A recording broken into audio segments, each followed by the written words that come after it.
Nikki Sixx, Sixth Sense. I'm here with Paul Rodgers. I'm very excited to meet you for the first time. We've passed each other in the hallways in a few studios just quickly, but this is the first time we've actually officially, met face to face and had a chance to talk. It's very nice to be here. How you doing? I'm doing great. Great. So you're here. I'm fantastic. I'm about as happy as they get. That's good. So you're here to do a charity. And I'll start off by talking about the charity. Yeah, we're here in Los Angeles. In Los Angeles, yeah, and it's Toys for Kids. Mm-hmm. It's a Stevie Wonder charity, and there's a whole bunch of people coming.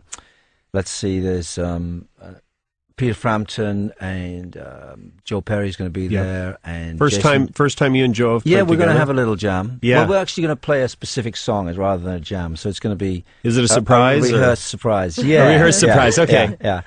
But have you played with Frampton before? We have. Yes, I have actually. In Australia, we did a tour together with Roger Daltrey and Alice Cooper, and so we go back a long way. Yeah, Peter's great. And who else is going to be there? Jason Bonham is on drums. Fantastic. I love this. Your lovely wife, Cynthia, is over there just kind of mouthing, okay, this is who else is coming. I love it. It's so cute. Say, he got all of those on his own. Yeah, Mark Anthony's going to be there. Mark Anthony, yeah. That's perfect. Bonella is going to be there. Okay. Yeah, so we haven't actually played yet as a band, so we'll put it together a couple of days before. So you're going to get into a rehearsal room and jam away. That should be documented.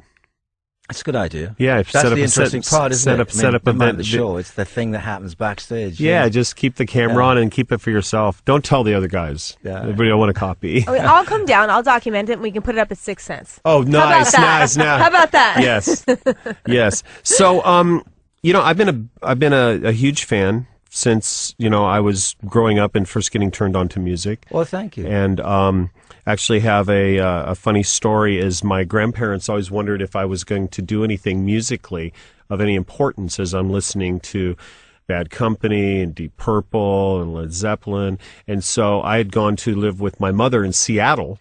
And when I came back, I had one of your songs. And I played it for them on a cassette and told them it was my new band.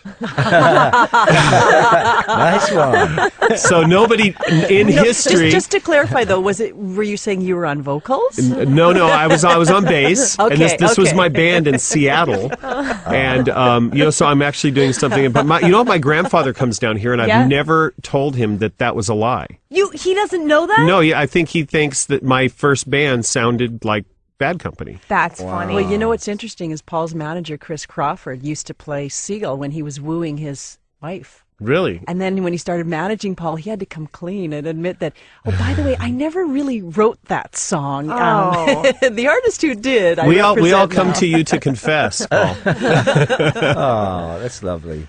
So, one of the are you tired? Because I've been curious, but are you tired of talking about the Queen thing, like doing that? Because I found it to be so interesting. One of my favorite bands, favorite singers, and are you tired of talking about it? Or are you cool? No. I'm not tired of talking about it. It was a fantastic and it was a fascinating experience. Really, I didn't quite realize what I was getting into, to be honest, because we did a jam on a TV show, and Brian said, "Well, we'll be your backing band for All Right Now." Sure. And then if you'll be our singer for We Will Rock You and We're the Champions, and we had such a great time doing that.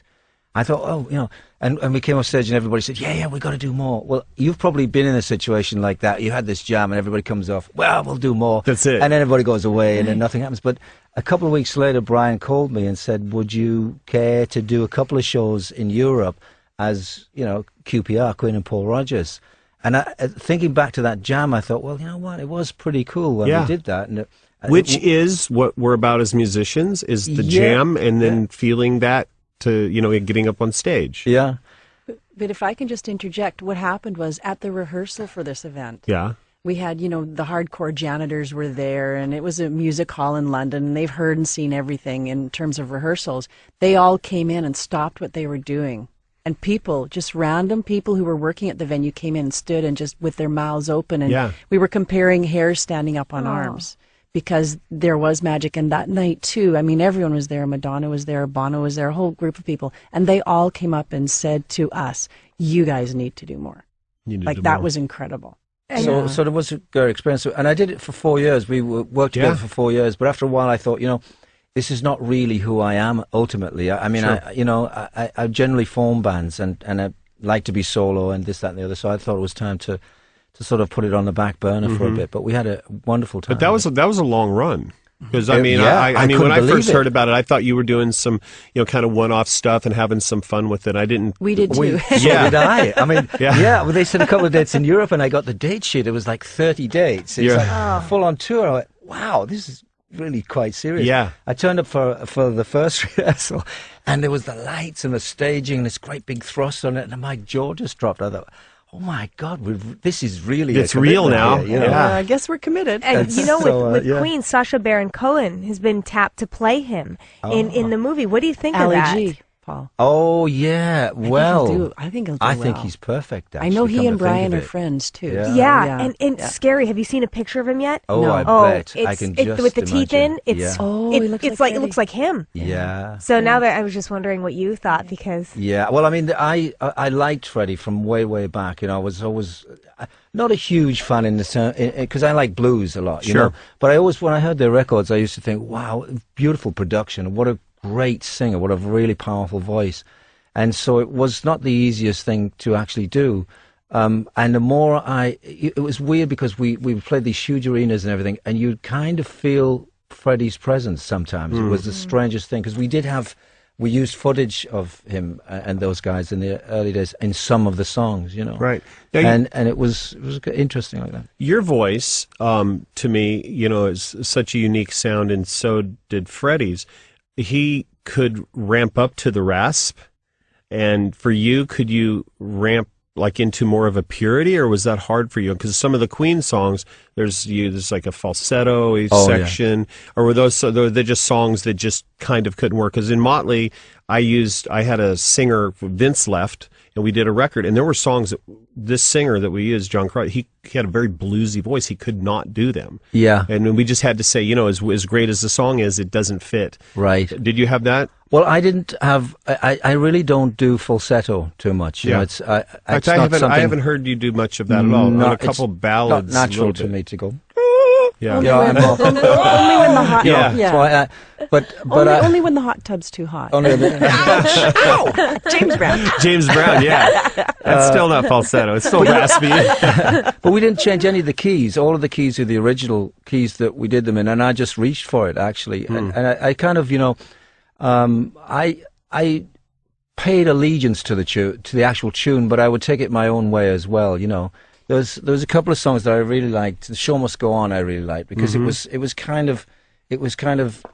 it told the story of what we were doing here somehow. It wasn't written for that intention, but that's what it seemed to say. The show must go on, and it was very, very powerful. And the other one was I Want to Break Free, and I did those songs.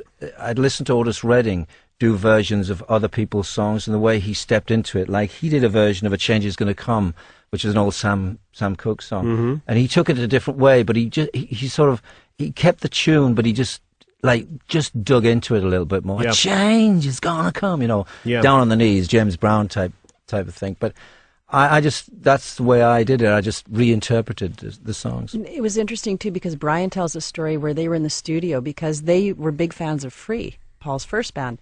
And so they said apparently they told me Fire and Water was their Bible in their original. Really? When they first got They had together, to which buy really it. surprised me. So they wore it out. They had to be Little 5 bit- years younger. No, they're actually older than Paul, but they stayed in university while Paul was out. They're the only gigging band at I've ever heard 13, of. 16. Yeah. I started young.